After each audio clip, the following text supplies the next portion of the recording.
Hello friends, जहां तक के मैंने जो वीडियो बनाया था पहले का इकोनॉमिक्स से जो 10th क्लास रिलेटेड था वो उसका मैंने दूसरा पार्ट लेकर आया हूं और सेकंड पार्ट में है राष्ट्रीय विकास परिषद। जैसा कि मैंने पहले के पार्ट में बता दिया था आपको, राष्ट्रीय विकास परिषद क्या है और ये कैसे काम करती है इसके बारे में हम लोग चर्चा करेंगे। सबसे पहले जानेंगे हम लोग कि राष्ट्रीय विकास परिषद का गठन कब हुआ था। तो इसका गठन 6 अगस्त 1952 को हुआ था। बार बार क्रैश कोर्स में मैंने बताया है इसे, और जब भी मैंने क्रैश कोर्स में बताया है क्वेश्चन जरूर आया है। ये क्रैश कोर्स में हम बार बार क्वेश्चन बताए हैं कि मतलब ऐसा ऐसा क्वेश्चन मैं जब बता दूंगा कि आपको वो क्वेश्चन आना है, देन वही क्वेश्चन आएगा, आप लोग उसी पर ज्यादा फोकस करके तैयारी करेंगे तो बेड़ा पार होगी। तो सबसे पहले 6 अगस्त 1952 को राष्ट्रीय विकास परिषद का गठन होता है। और राष्ट्रीय विकास परिषद का जो गठन होता है इसमें जो सदस्य होते हैं वो सारे राज्यों के मुख्यमंत्री होते हैं। ये 1 नंबर का क्वेश्चन आपको आ गया। राष्ट्रीय विकास परिषद के सदस्य सभी राज्यों के मुख्यमंत्री होते हैं और इसका हेडक्वार्टर दिल्ली में है, इसका HQ न्यू दिल्ली में है। और इसका राष्ट्रीय विकास परिषद का जो सदस्य होता है वो भारत का जितने जो राज्य हैं हर एक राज्यों के जो मुख्यमंत्री होते हैं वो राष्ट्रीय विकास परिषद के सदस्य होते हैं। अब राष्ट्रीय विकास परिषद करता क्या है? तो राष्ट्रीय विकास परिषद जो होता है वह योजना आयोग के द्वारा लिए गए योजनाओं को और लिए गए बनाए गए कार्यों को अनुमोदन करने का कार्य करता है। राष्ट्रीय विकास परिषद योजना आयोग द्वारा बनाए हुए कार्यों को अनुमोदन करने का कार्य करता है, मतलब कि उसको अप्रूव करता है कि यह काम होना चाहिए। और जो योजना बनाने का काम होता है और राष्ट्रीय विकास परिषद करता है, योजना आयोग करता है। और योजना का कार्यान्वयन, बनाए गए योजनाओं को कार्य में लाने का काम ये राष्ट्रीय विकास परिषद करता है। फिर से एक बार, इसके जितने जो सदस्य होते हैं ये सभी राज्यों के मुख्यमंत्री होते हैं। इसकी एक बैठक होती है, मंथली, क्वार्टरली, ईयरली या अनेकों बार बैठक हो सकती है। और इसका मतलब कि राष्ट्रीय विकास परिषद नाम दे दिया गया है। और इसका जो सदस्य होता है वो सब राज्य के मुख्यमंत्री होते हैं। और योजना आयोग के अनुमोदन करता है, योजना आयोग के द्वारा लाए गए कार्यों को, बनाए गए योजनाओं को मूर्त रूप देने का काम ये हमारा राष्ट्रीय विकास परिषद करता है। राष्ट्रीय विकास परिषद पर सिर्फ इतना ही है कि मतलब इसका गठन 6 अगस्त 1952 को हुआ था। आप लोग को इतना ही पढ़ना है, नहीं तो राष्ट्रीय विकास परिषद बड़ा डेप्थ में पढ़ना है, बहुत गहराई से पढ़ना है, लेकिन समय कम है, इसलिए मैं दूसरे वीडियो में इसके बारे में अनेकों प्रकार से चर्चा करने के लिए प्रयत्न करूंगा। दूसरा है आपका दूसरा टॉपिक है जीडीपी। जीडीपी का फुल फॉर्म होता है ग्रॉस डोमेस्टिक प्रोडक्ट।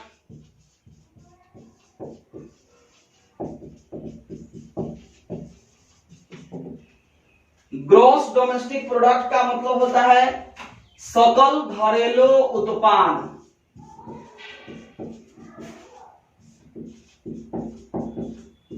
जीडीपी का पूरा अर्थ होता है ग्रॉस डोमेस्टिक प्रोडक्ट, यानी सकल घरेलू उत्पाद। वर्ष भर में वस्तुओं का मूल्य प्लस सेवाओं के मूल्य के मौद्रिक मूल्य को सकल घरेलू उत्पाद कहते हैं। एक वित्तीय वर्ष में एक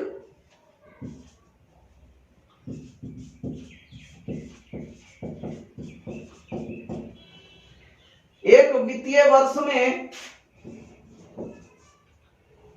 सभी उत्पादित वस्तुओं तथा सेवाओं का मौद्रिक मूल्य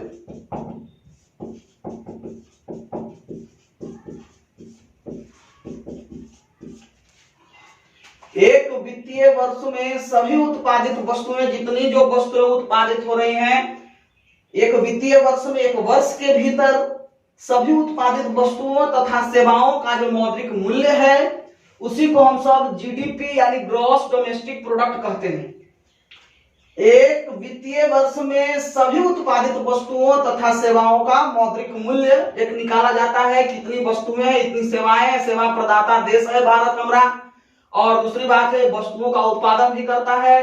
तो जितने जो वस्तु उत्पादित हो रहे हैं एक मौद्रिक मूल्य में, एक मौद्रिक वर्ष में या एक वित्तीय वर्ष में, हमारा एक वित्तीय वर्ष होता है 1 अप्रैल से लेकर के 31 मार्च तक के जो काल होते हैं वह वित्तीय वर्ष कहा जाता है। और इसी वित्तीय वर्ष में एक उत्पादित हमारे वित्त मंत्री जो होते हैं एक लेखा जोखा निकालते हैं और उसको पेश करते हैं संसद में, एक बजट पेश करते हैं। तो एक वित्तीय वर्ष के उपरांत एक बजट पेश किया जाता है।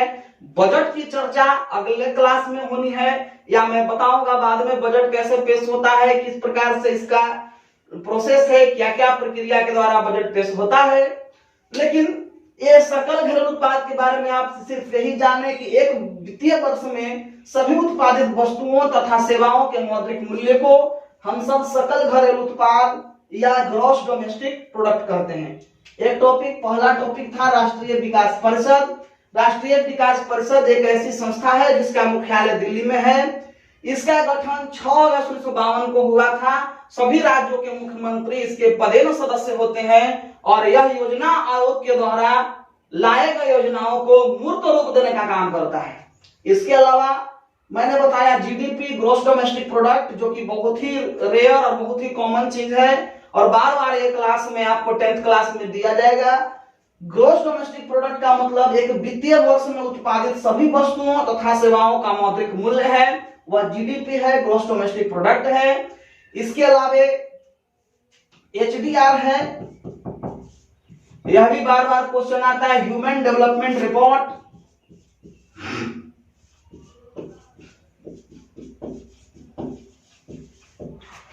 ह्यूमन डेवलपमेंट रिपोर्ट, इसको हम सब कह सकते हैं मानव विकास सूचकांक।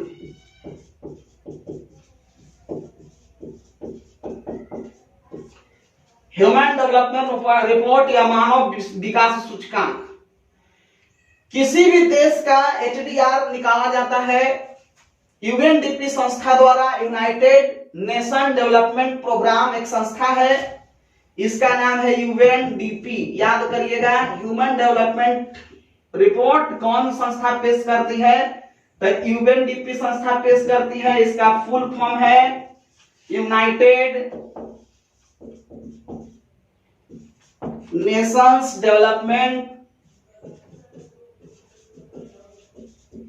Development Programme. यूएनडीपी नाम की संस्था जो होती है यह एचडीआर को अप्रूव करती है, यह जारी करती है। हर एक साल ह्यूमन डेवलपमेंट रिपोर्ट जारी करती है। विभिन्न देशों का 3 चीज के आधार पर, विभिन्न देशों के 3 प्रकार के आधार पे विभिन्न देशों में मानव विकास सूचकांक जारी किया जाता है कि कौन सा देश मानव विकास सूचकांक के लिए सबसे नंबर 1 पे है, कौन सा देश नंबर 2 पर है, सबसे पिछड़ा हुआ देश कौन सा है, उनका एचडीआर या ह्यूमन डेवलपमेंट रिपोर्ट जारी किया जाता है। तो सबसे पहले हम लोग देखेंगे 3 चीजों पर, कोई भी देश का एचडीआर निकाला जाता है 3 चीज पर। पहला का नाम है जीवन आशा, दूसरा का नाम है शैक्षिक स्तर, दूसरा का नाम शैक्षिक स्तर और तीसरा का नाम है स्वास्थ्य की स्थिति।